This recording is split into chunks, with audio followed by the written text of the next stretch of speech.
The movie kicks off with the redeye virus, also known as ID7, taking the world by storm. This deadly virus infects the brain's neural pathways, turning people into impulsive, morally compromised versions of themselves. The first case of the redeye virus was recorded in Neville Reed, who committed a horrific crime while under its influence. Despite his actions, Neville walked free after being acquitted, as the virus clouded his emotions and controlled his behavior. The redeye virus is a force to be reckoned with, leaving chaos in its wake wherever it spreads. Cut to an office building where Derek Cho, an ambitious employee at TS Consultant, steps inside with a proud smile. After years of climbing the corporate ladder, Derek has finally made it. He's worked hard to escape the financial struggles that once weighed down his family, but lately, something's off. Surrounded by sycophantic co-workers and corrupt bosses, he's starting to mirror their arrogance, losing touch with who he once was. Still, he can't help but feel a flicker of pride as he walks into the building, a reminder of everything he's worked so hard to achieve. Derek heads into a meeting with his colleague, Melanie. She tells him that one of her clients has finally arranged to pay off his overdue debts and save his house from confiscation. Melanie pleads with Derek to approve the payment, but he shoots her down, citing company policy. The rules are strict, and unscheduled payments aren't allowed. Besides, he explains, the decision lies with Irene Smith, not him. Despite Melanie's protest, Derek calls for the office guards to escort her out, locking her away in a shed. After the encounter, Derek returns to his office, casually grabbing a glass of water from the cooler. What he doesn't know is that this glass is now contaminated with the redeye virus, setting the stage for what's to come. A while later, Derek made his way up to the 8th floor, heading straight for Kara Powell's office. She was notorious around the office, earning the nickname the Siren for her ability to charm her way into her boss's favor. But today, she wasn't going to charm him. When Derek walked in, his eyes immediately locked onto his favorite glass sitting on Kara's desk. The nerve, she hadn't even asked if she could borrow it. Irritated, he confronted her about it. Kara barely flinched. After a few moments of back and forth, Kara finally dropped the bomb. Derek had screwed up big time. She wasn't going to let it slide. In fact, she was using it as her perfect excuse to get him out of the company for good. She explained that a fake company called Vandacorp had been pretending to be one of Derek's clients and was threatening a lawsuit against TS Consultant. Kara made it clear, Derek was expendable, and sacrificing him was the only way to protect the company's name. Derek, still in disbelief, was about to speak up when Kara casually suggested they take this to their boss. He was reluctant, but she didn't give him much choice. Together, they headed to John Tower's office. As they entered John's office, Kara wasted no time presenting the issue. Derek tried to jump in and explain his side, but John, who had always been on Kara's side, wasn't having it. He just sat there, silent and uninterested in hearing Derek out. Derek pushed, trying to make his case, but John simply told him to leave, dismissing him with a wave of his hand. As Derek made his way out, John told Kara to stay behind. She had other business to handle. Derek stormed into the office of his best friend, Ewan Niles, his frustration boiling over. John and Kara had been dismissive, brushing him off like his concerns didn't matter. Ewan, calm as ever, finished his meditation the moment Derek stepped in, his full attention shifting to his friend's rant. Derek unloaded about the Vandacorp case, how it had wrongly been linked to him, despite the fact that he had never worked a case besides the Redder case. Ewan listened closely, his resolve firm. He knew the pressure Derek was under, especially after his recent promotion. Many people weren't thrilled about it. They had barely started brainstorming a plan to clear Derek's name when the door slammed open. Kara barged in, coldly informing Derek that he was dismissed due to the Vandacorp issue. Derek was caught off guard, stunned by the suddenness of it all. He knew he was innocent. With his mind set on clearing his name, Derek tried to meet with the Nine, the board of directors at TS Consultant. But John had already planted the seeds of doubt, and the board quickly sided against him. Just when things couldn't get worse, Lester McGill, known as the Reaper, walked into Derek's office. The sight of him alone signaled one thing: termination was imminent. Lester handed Derek the dismissal papers, but Derek, still reeling, refused to sign. Losing his job like this, especially after all he had put into his work, felt wrong. Lester didn't flinch. He coldly explained that the decision wasn't his. but the boards. When Derek stood his ground, refusing to leave without a fight, Lester motioned for security. Within moments, they were there to escort Derek out. A heavy tension hung over the TS Consultant building. Outside, a team of elite special weapons and tactics operatives had taken their positions, ensuring no one could enter or exit the building. Inside, a medical team scrambled to contain a deadly threat, the ID7 virus, more commonly known as the redeye virus. John, the team leader, approached the authorities, unease gnawing at him. He had heard whispers about the quarantine, but now he needed to know the truth. The medical team explained the gravity of the situation. The virus had been detected inside, and to stop it from spreading, no one could leave. John watched as they set up devices, preparing to release an antidote through the building's ventilation system. It would take 8 hours to neutralize the virus, and everyone inside had to stay calm. In the lobby, Derek moved through a crowd of anxious employees. The once calm space was now filled with fear and chaos. Without warning, an infected worker lunged at Derek, knocking him to the floor. The redeye virus had taken control, clouding Derek's mind with rage and uncontrollable fury. He fought to regain control, but instead lashed out, unable to stop himself. Ewan remained calm as chaos erupted around him. He rushed to stop Derek, urging him to stay in his room and wait for the antidote to take effect. But Derek wasn't listening. His emotions had taken over, pushing him past Ewan as he stormed up the stairs, determined to find John. Unbeknownst to Derek, the elevator he stepped into had already sealed his fate. The system malfunctioned, sending him straight to the building's basement. There, security officers lay in wait, and without warning, they attacked. They beat Derek mercilessly, showing no explanation, no mercy. Ewan, desperate to help, followed Derek into the basement, but the security team overpowered him. In the chaos, Ewan was gravely injured, and before long he collapsed, motionless.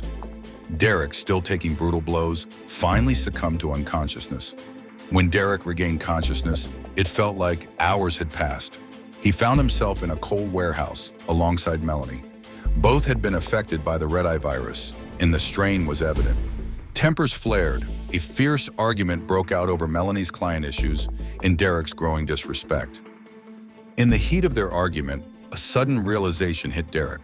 The redeye carriers, known as the Redders, were about to gain legal protection to kill once the quarantine lifted in just a few hours.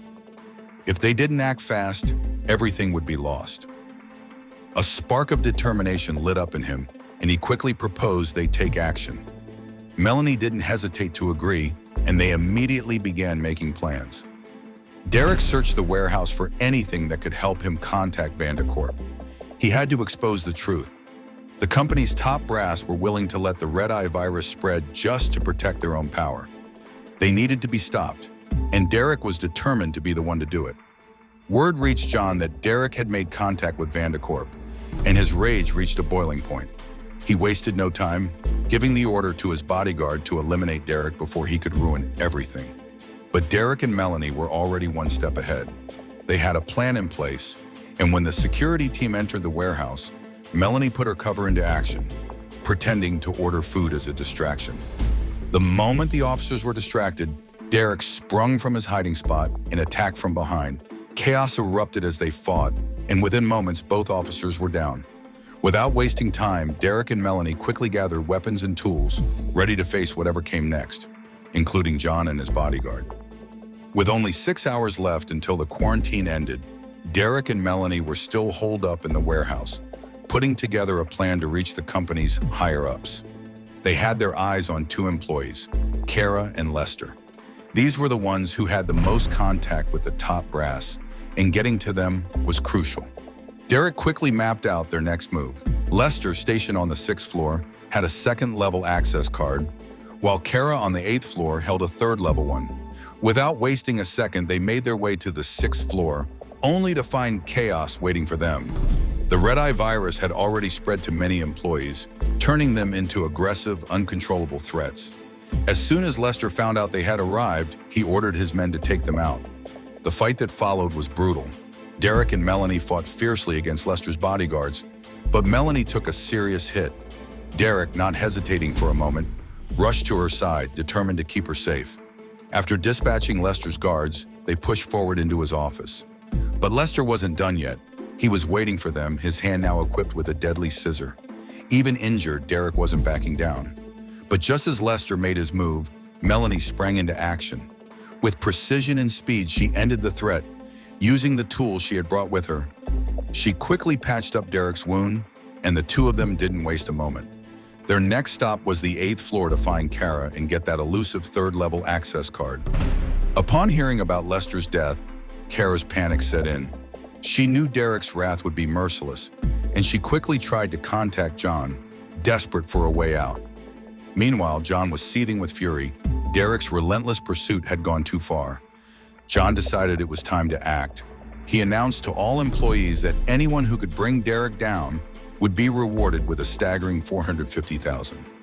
With a level 2 access card in hand, Derek and Melanie set their sights on the 8th floor, where Kara's room awaited. But as soon as they stepped onto the floor, they were greeted by an unexpected and deadly surprise. Kara, along with the rest of the 8th floor employees, stood ready to kill them. They had been promised a reward by John, and the redeye virus coursing through their veins made them even more dangerous and unpredictable. Armed and determined, Derek and Melanie fought back with everything they had. The 8th floor erupted into chaos as they battled through the infected employees. Outnumbered but undeterred, they used their cunning and strength to take down each attacker. With the fight finally behind them, they rushed toward Kara's room. When they reached the door, they were met with a false sense of calm. Kara stood there, seemingly composed, offering to negotiate for the access card she held. But Derek wasn't fooled. His anger flared, and Kara's constant stalling only added fuel to the fire. Things were about to get chaotic when Kara's assistant, Meg, stepped into the room. Without any warning, she turned the tables, killing Kara and destroying the level 3 access card Derek had been desperately after. Derek froze, completely caught off guard by the sudden turn of events. But Melanie? She didn't flinch. Instead, she burst out laughing, as if she had been waiting for this moment all along. The loss of the access card hit Derek and Melanie hard. They sank into a corner, discussing Melanie's case as Derek's mind raced. Then it hit him. Only John had the power to stop the foreclosure of his friend's house. That realization sparked a fire in Derek, pushing him closer to his goal of bringing John down. But the game took a darker turn when Derek received a chilling video message from John. On screen, Derek watched in horror as his best friend was brutally murdered in cold blood. The sight of it left Derek seething with rage. He couldn't let this go, not after what John had done. The thirst for revenge burned inside him. Amid his frustration, Derek suddenly recalled Ray, the IT expert at his company, who might just be the key to solving their problem. With no time to lose, Derek and Melanie rushed to Ray's office, intent on using his skills to break into John's room. They briefed Ray on the situation and asked him to hack into Irene's computer. Irene had an access card, and getting into her system was crucial. With his usual expertise, Ray quickly deployed a Trojan virus, breaching Irene's defenses in no time. But things didn't go as planned. Irene was thrown into a panic when her computer suddenly crashed, wiping out all of her data. She immediately called for help, expecting Ray to be on the other end. But to her shock, it was Derek who picked up the phone. Seizing the moment, Derek offered Irene a deal: meet him to recover her lost data in exchange for the access card she held. With few options left, Irene reluctantly agreed to meet Derek and Melanie in a secure room. There, Melanie, desperate to save her client's home from being seized, asked Irene to sign a letter that would extend the loan period. But Irene refused, and that refusal pushed everything over the edge. In a burst of rage, Melanie smashed Irene's laptop with a hammer, destroying all the data. The situation escalated into a full-blown confrontation as the two women clashed physically, neither willing to back down. The fight raged on, and just as Derek was about to exit the room, he found himself face-to-face with Calton Snyder, nicknamed the Bull for his unmatched strength in battle. Calton wasted no time, launching a brutal attack on Derek. The intensity of the fight was palpable, and it seemed like Derek was on the verge of being overpowered. But Calton's arrogance was his downfall. Derek had been playing the part of the helpless victim, waiting for the right moment to strike. When Calton let his guard down, Derek seized the opportunity, turning the tables and swiftly taking Calton's life. With Calton out of the way, Derek headed back to the room where Melanie and Irene were still locked in combat. His goal was clear: retrieve the access card Irene held. But Irene wasn't going to make it easy. She made it clear that the card would only be hers once Derek dealt with Melanie. Without hesitation, Derek knocked Melanie out and tied her to a chair, ignoring the betrayal he knew she would feel when she woke up. His only focus was the access card. When Melanie regained consciousness, she was stunned to realize that Derek had turned on her. But Derek wasn't concerned with her reaction. His mind was set on one thing: getting that card from Irene and confronting John. With the access card finally in his grasp, Derek stepped into the elevator, heading for the top floor. As the doors closed, he turned to Irene, a sly smile playing on his lips. He revealed that he had secretly untied Melanie before the elevator took off. Irene, caught off guard, spun around, but before she could react, Melanie emerged from behind, having freed herself, ready to take action. Derek stepped onto the floor where John's office and the directors of TS Consultant were based. As soon as he entered, he was greeted by John, surrounded by a group of women and a few of the directors. Without hesitation, John handed Derek a contract, offering him a position as a co-worker, with perks like monthly bonuses and a vehicle allowance. But Derek wasn't impressed. Even as two women from John's circle tried to charm him into signing, Derek remained unaffected. John assured him that the job would help with his financial troubles, but Derek wasn't buying it. Anger already bubbling up from past grievances with John, Derek's patience snapped.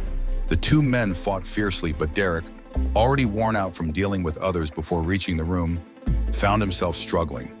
Yet, he refused to back down and finally managed to corner John. Before taking the final step, Derek made one last demand. He asked all the directors in the room to vote on whether John deserved to live or die. With the directors' unanimous consent, Derek felt a twisted sense of satisfaction. He threw John out of the window from the top floor, watching as the man he despised plummeted to his death. With John gone, a surprising shift took place. The vacant director's seat was suddenly offered to Derek. Seizing the opportunity, Derek saw a way to help settle Melanie's issues. He accepted the role, signed the necessary documents, and ensured her client's debt repayment was extended while resolving the defamation case against her. With everything taken care of, Derek made the decision to resign from TS Consultant, feeling content with the choices he'd made. Time passed, and the quarantine that had kept everyone inside the building was finally lifted. Derek and Melanie, now free from the weight of their past, eagerly left the company behind. They embraced their newfound freedom, determined to live life on their own terms. Meanwhile, news of John's death spread quickly, his fall from the top floor of the company he once ran making headlines. The film closed with Derek and Melanie enjoying a painting class, both of them looking more at peace than they ever had before. Free from their past burdens, they focused on the present, savoring every moment of their newfound happiness. So the moral of the story is, never drink office water, never trust your boss, and definitely never underestimate a virus that turns staff meetings into UFC matches.